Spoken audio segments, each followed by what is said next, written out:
حضرت محمد صلی اللہ علیہ وآلہ وسلم کو دارالفنا سے دارالبقاء کی طرف رحلت فرمائے ابھی 50 برس ہی گزرے تھے کہ 61 ہجری میں شہر عراق کو کوفہ سے کچھ فاصلے پر کربلا کے مقام پر یزید کے لشکر نے فرزند رسول حضرت سیدنا امام حسین رضی اللہ تعالیٰ عنہ کو سفر کی حالت میں ان کے اہل و عیال اور رفقاء سمیت شہید کر دیا۔ خلافت راشدہ کا 30 سالہ دور حضرت امام حسن رضی اللہ تعالیٰ عنہ پر مکمل ہو چکا تھا اور پھر بادشاہت کی ابتدا حضرت معاویہ رضی اللہ تعالیٰ عنہ سے ہوئی۔ جب 60 ہجری میں حضرت سیدنا امیر معاویہ رضی اللہ تعالیٰ عنہ کا انتقال ہوا اور یزید ان کا جانشین بنا، تب تخت حکومت پر بیٹھتے ہی اس کے لیے سب سے اہم مسئلہ حضرت سیدنا امام حسین رضی اللہ تعالیٰ عنہ، حضرت سیدنا عبداللہ بن زبیر اور حضرت سیدنا عبداللہ بن عمر سے بیعت لینے کا تھا، کیونکہ ان حضرات نے یزید کو امیر معاویہ کا ولی عہد تسلیم نہیں کیا تھا۔ اس کے علاوہ وہ ان حضرات سے یزید کو یہ بھی خطرہ لاحق تھا کہ کہیں ان میں سے کوئی خلافت کا دعویٰ نہ کر دے اور کہیں ایسا نہ ہو کہ سارا حجاز مقدس میرے خلاف اٹھ کھڑا ہو، جبکہ حضرت امام حسین رضی اللہ تعالیٰ عنہ کے دعوی خلافت کی صورت میں عراق میں بھی بغاوت کا سخت اندیشہ تھا۔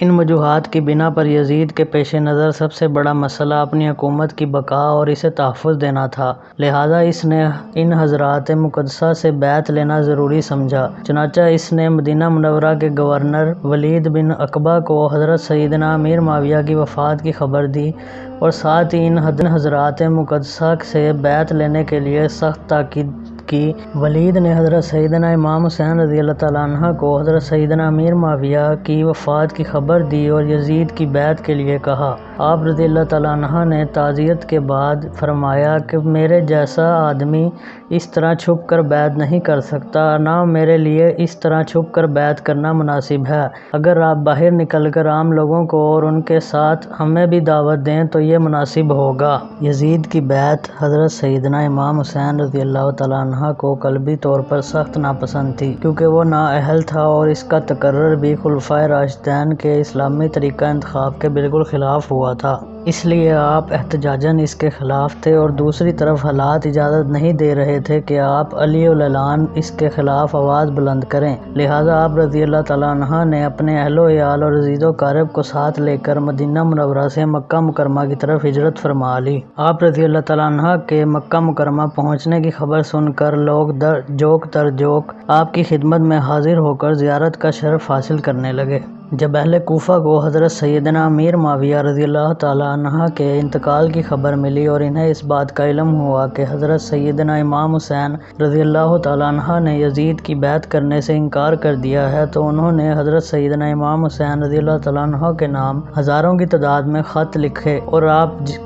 جلد از جلد کوفہ تشریف لے آئیے، مسند خلافت آپ کے لیے خالی ہے، ہمارے اموال اور ہماری گردنیں آپ کے لیے حاضر ہیں، سب کے سب آپ کے منتظر و مشتاق ہیں، آپ کے سوا کوئی ہمارا امام و پیشوا نہیں، آپ کی مدد کے لیے یہاں ہزاروں کا لشکر حاضر ہے۔ حضرت امام حسین رضی اللہ تعالیٰ عنہ نے جب اہل کوفہ کے خطوط میں ان کے جذبات، عقیدت و محبت، جان و مال قربان کرنے کی تمناؤں اور کوفہ آنے کی التجاؤں کو دیکھا تو فیصلہ کیا کہ حالات معلوم کرنے کے لیے پہلے اپنے چچا زاد بھائی حضرت مسلم بن عقیل رضی اللہ تعالیٰ عنہ کو بھیجا جائے۔ چنانچہ آپ نے انہیں اہل کوفہ کے نام ایک خط دیا اور فرمایا کہ آپ کو کوفہ جا کر بذات خود براہ راست حالات کا صحیح اندازہ لگا کر ہمیں اطلاع دیجیے، اگر حالات سازگار ہوں تو میں بھی آ جاؤں گا اور اگر حالات نامناسب ہوں تو آپ بھی واپس تشریف لے آئیے۔ صدر الفاضل حضرت علامہ سید نعیم الدین مراد آبادی فرماتے ہیں کہ اگرچہ امام حسین رضی اللہ تعالیٰ عنہ کی شہادت کی خبر مشہور تھی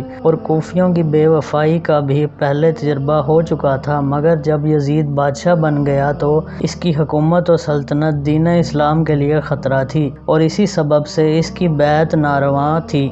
اور وہ طرح طرح کی تدبیروں اور حیلوں سے چاہتا تھا کہ لوگ اس کی بیعت کر لیں۔ ان حالات میں کوفیوں کا یزید کی بیعت سے دستکشی کرنا اور حضرت امام حسین رضی اللہ تعالیٰ عنہ سے طالب بیعت ہونا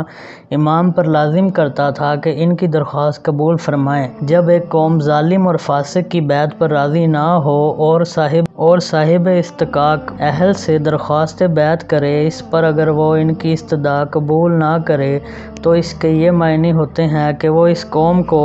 اس جابر ہی کے حوالے کرنا چاہتا ہے۔ امام حسین رضی اللہ تعالیٰ عنہ اگر اس وقت کوفیوں کی درخواست قبول نہ فرماتے تو بارگاہ الہی عز و جل میں کوفیوں کے اس مطالبے کا حضرت امام رضی اللہ تعالیٰ عنہ کے پاس کیا جواب ہوتا کہ ہم چند در پہ ہوئے مگر امام حسین رضی اللہ تعالیٰ عنہ بیعت کے لیے راضی نہ ہوئے، اسی لیے ہمیں یزید کے ظلم و تشدد سے مجبور ہو کر اس کی بیعت کرنا پڑی۔ اگر امام حسین رضی اللہ تعالیٰ عنہ ہاتھ بڑھاتے تو ہم ان پر جانیں فدا کرنے کے لیے حاضر تھے۔ یہ مسئلہ ایسا درپیش آیا کہ جس کا حل بجز اس کے کچھ اور نہ تھا کہ حضرت امام حسین رضی اللہ تعالیٰ عنہ ان کی دعوت پر لبیک فرمائیں۔ اگرچہ کابر صحابہ کرام حضرت ابن عباس و حضرت ابن عمر و حضرت جابر و حضرت ابو سعید وغیرہ رضی اللہ تعالیٰ عنہ کی محبت اور شہادت حضرت امام حسین رضی اللہ تعالیٰ عنہ کے شہرت اور شہادت حضرت امام حسین رضی اللہ تعالیٰ عنہ کی شہرت ان سب کے دلوں میں اختلاج پیدا کر رہی تھی، گو کہ یہ یقین کرنے کی بھی کوئی وجہ نہ تھی کہ شہادت کا یہی وقت ہے اور اسی سفر میں یہ مرحلہ درپیش ہوگا، لہذا اندیشہ مانے تھا۔ بہرحال حضرت سیدنا مسلم بن عقیل رضی اللہ تعالیٰ عنہ نے اہل کوفہ کی بے پناہ محبت و عقیدت کو دیکھ کر حضرت سیدنا امام حسین رضی اللہ تعالیٰ عنہ کی خدمت میں خط لکھ کر بھیجا کہ ہزاروں افراد نے میرے ہاتھ پر بیعت کر لی ہے اور یہاں کے سب لوگ آپ کی تشریف آوری کے منتظر ہیں۔ امام حسین رضی اللہ تعالیٰ عنہ نے اس اطلاع کے بعد کوفہ جانے کا عزم صمیم کر لیا اور ادھر کوفہ میں جو فساد برپا ہو چکا تھا اس کی آپ کو اطلاع نہیں ہوئی تھی۔ حضرت امام حسین رضی اللہ تعالیٰ عنہ نے 3 ذی الحج 60 ہجری کو اپنے اہل بیت و خدام وغیرہ کل 82 افراد کو ہمراہ لے کر راہ عراق اختیار فرمائی۔ راستے میں حضرت سیدنا امام حسین رضی اللہ تعالیٰ عنہ کو کوفیوں کی بدعہدی اور حضرت سیدنا مسلم بن عقیل رضی اللہ تعالیٰ عنہ کی شہادت کی خبر مل گئی۔ اس پر امام حسین رضی اللہ تعالیٰ عنہ کے رفقا کی آراء مختلف ہو گئیں اور ایک بار آپ رضی اللہ تعالیٰ عنہ نے بھی واپسی کا قصد فرمایا، لیکن بہت گفتگو کے بعد یہی طے پایا کہ سفر جاری رکھا جائے اور واپسی کا خیال ترک کر دیا جائے۔ حضرت امام حسین رضی اللہ تعالیٰ عنہ نے بھی اس رائے سے اتفاق کیا اور قافلہ آگے چل دیا، یہاں تک کہ حضرت سیدنا امام حسین رضی اللہ تعالیٰ عنہ نے کربلا میں نزول فرمایا۔ یہ محرم الحرام 61 ہجری کی 2 تاریخ تھی۔ آپ رضی اللہ تعالیٰ عنہ نے اس مقام کا نام دریافت کیا تو معلوم ہوا کہ اس جگہ کو کربلا کہتے ہیں۔ حضرت سیدنا امام حسین رضی اللہ تعالیٰ عنہ کربلا سے واقف تھے اور آپ کو معلوم تھا کہ کربلا ہی وہ جگہ ہے جہاں اہل بیت رسالت کو راہ حق میں اپنے خون کی ندیاں بہانی ہوں گی۔ انہی دنوں آپ رضی اللہ تعالیٰ عنہ کو حضور سیدنا عالم صلی اللہ علیہ وآلہ وسلم کی زیارت ہوئی۔ حضور علیہ الصلوۃ والسلام نے آپ کو شہادت کی خبر دی اور آپ کے سینہ مبارک پر دست اقدس رکھ کر دعا فرمائی، اے اللہ حسین کو صبر و اجر عطا فرما۔ پھر ابن زیاد نے حضرت سیدنا امام حسین رضی اللہ تعالیٰ عنہ کو ایک خط لکھ بھیجا کہ یزید کی بیعت کر لیجئے۔ جب وہ خط آپ رضی اللہ تعالیٰ عنہ کے پاس پہنچا آپ نے اسے پڑھ کر پھینک دیا اور خط لانے والے قاصد سے فرمایا کہ اس وقت میرے پاس اس کا کوئی جواب نہیں۔ ایلچی نے آ کر ابن زیاد کو بتایا تو جواب سن کر ابن زیاد کا غصہ بھڑک گیا۔ اس نے لوگوں کو جمع کیا، فوجیں تیار کی اور ان کا سپہ سالار عمر بن سعد کو بنایا جو ملک رے کا ولی تھا۔ اولاً اس نے پہلو تہی سے کام لیا۔ اس پر ابن زیاد نے کہا یا تو لڑنے کے لیے تیار ہو جا یا پھر رے کی حکومت چھوڑ کر گھر بیٹھ جا۔ ابن سعد نے رے کی حکومت اختیار کی اور 22,000 سوار اور پیادہ لشکر لے کر نواسہ رسول حضرت امام حسین رضی اللہ تعالیٰ عنہ سے لڑنے چل پڑا، یہاں تک کہ یہ لوگ دریائے فرات کے کنارے پر قابض ہو کر قافلہ سیدنا امام حسین رضی اللہ تعالیٰ عنہ اور پانی کے درمیان حائل ہو گئے۔ یہاں یہ کارروائی ہوئی کہ سب خیمے ایک دوسرے کے قریب کر دیے گئے، خیموں کے پیچھے خندق کھود کر اسے نرکل وغیرہ خشک لکڑیوں سے بھر دیا گیا۔ اب امام حسین رضی اللہ تعالیٰ عنہ کے رفقا ان کاموں سے فارغ ہو کر سیدنا امام حسین رضی اللہ تعالیٰ عنہ کی خدمت میں حاضر ہوئے